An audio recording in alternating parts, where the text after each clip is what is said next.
सबसे पहले प्रेमचंद अग्रवाल साहब, सर आपका बहुत बहुत स्वागत, आपने वक्त निकाला। मैं ये समझना चाहता हूं सर कि जिस तरीके की स्थिति बनी हुई है उसको लेकर क्या अभी स्थिति को आप बेहतर मानते हैं उत्तराखंड में स्वास्थ्य सेवाओं को लेकर? क्योंकि कई जगहों पर हमने देखा कि दवाइयों की कमी है, कई जगह पर वेंटिलेटर से तो उनको चलाने वाला कोई नहीं है, कई मेडिकल उपकरण ऐसे हैं उनको चलाने वाले विशेषज्ञ नहीं है।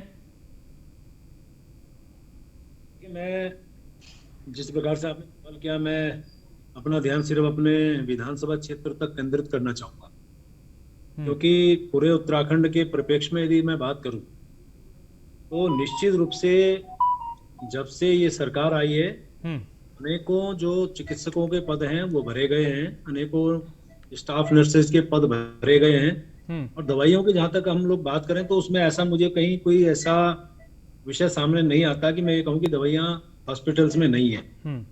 हाँ, मैं अपने विधानसभा क्षेत्र की यदि मैं बात करूं तो मेरा विधानसभा क्षेत्र ऋषिकेश है जी।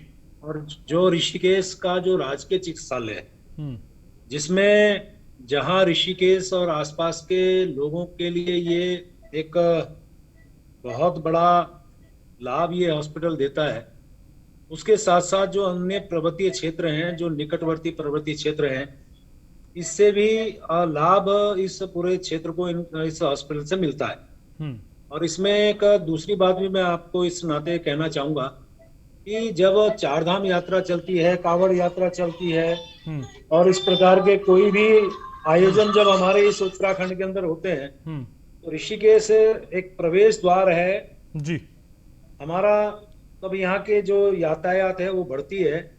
ऐसे टाइम पे बहुत सारे हमारे जिस प्रकार से यातायात बढ़ता है, समस्याएं बढ़ती हैं, उससे एक्सीडेंट और तमाम चीजों का खतरा होता है, तो ये हॉस्पिटल उसमें बहुत लाभ देता है। और यहाँ के बारे में यदि मैं बताऊं, क्योंकि कल माननीय प्रभारी मंत्री जी, जो कोविड के प्रभारी मंत्री हैं, माननीय गणेश जोशी जी, उन्होंने भी भ्रमण किया था इस हॉस्पिटल का। मैं स्वयं वहां मौजूद था और उस नाते में कह सकता हूं कि वहां जब बात आई डॉक्टर्स की और स्टाफ की बात, तो माननीय प्रभारी मंत्री जी ने भी स्वीकारा कि पूरे जिले के अंदर हॉस्पिटल्स में जिस प्रकार से डॉक्टर्स की संख्या है, तुलनात्मक दृष्टि से हमारे ऋषिकेश में ज्यादा है। ओके। और मैं ये बात इसलिए कह रहा हूं कि 2017 में जब मैं दूसरी बार का विधायक इसी क्षेत्र का था, यानी कि मैं आज तीसरी बार से विधायक हूं, तब यहाँ पे हमारे यहाँ डॉक्टर्स की संख्या बहुत ज्यादा नहीं थी और अनेकों संकटों से हमें गुजरना पड़ता था। उस समय मात्र 16 डॉक्टर्स हमारे यहाँ मौजूद थे और मुझे याद है कि उसके बाद लगातार मैं अपने अधिकारियों से संपर्क करता रहता था कैसे मैं इस हॉस्पिटल्स की डॉक्टर्स की संख्या बढ़े। तो मुझे याद आता है कि मैं 23 जनवरी 2018 को, जी, क्योंकि मैं इसी कार्यकाल की बात कर रहा हूँ, CS मिस्टर उत्पल कुमार सिंह जी से मैंने कहा कि हमारे यहाँ डॉक्टर्स बढ़ाइए। ऐसी मैंने फिर 19/2/2019 यानी 19 फरवरी 2019 को नितेश झा जी जो हमारे स्वास्थ्य सचिव थे, उनसे मैंने डॉक्टर्स बढ़ाने की बात की। उसके बाद 27/8/2019 को मैंने नितेश झा जी से फिर कहा कि आप हमारे यहाँ संख्या बढ़ाइए। और मुझे खुशी है इस बात की कि आज ये सारी बातों के बाद मैं कह सकता हूं कि आज इसमें हमारी संख्या बढ़ी है और यहाँ डॉक्टर्स की संख्या 16 से बढ़ के आज 22 है। स्टाफ नर्सेज और वार्ड बॉय, फार्मासिस्ट, सिस्टर्स की जो संख्या कभी 60-65 के बीच में 2017 में थी, आज 80 के लगभग मेरे इस हॉस्पिटल के अंदर है।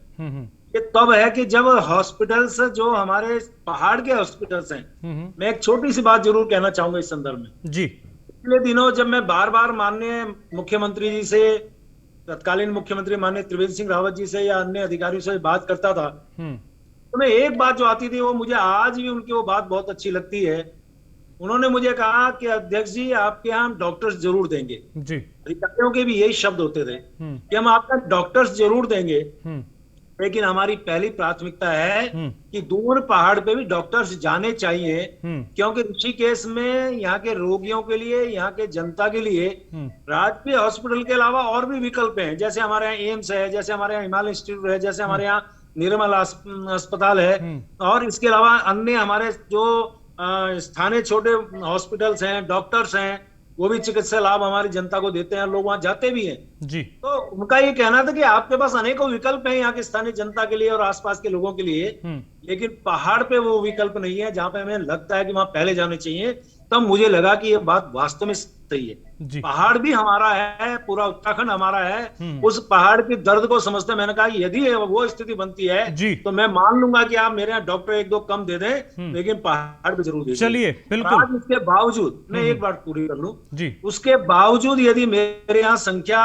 भी बढ़ी है और पहाड़ पे भी डॉक्टर्स की संख्या पहले की अपेक्षा बढ़ी है, तो ये हमारे सरकार का ये जो इच्छा शक्ति है, काम करने की जो शैली है, ये उसको दर्शाती है।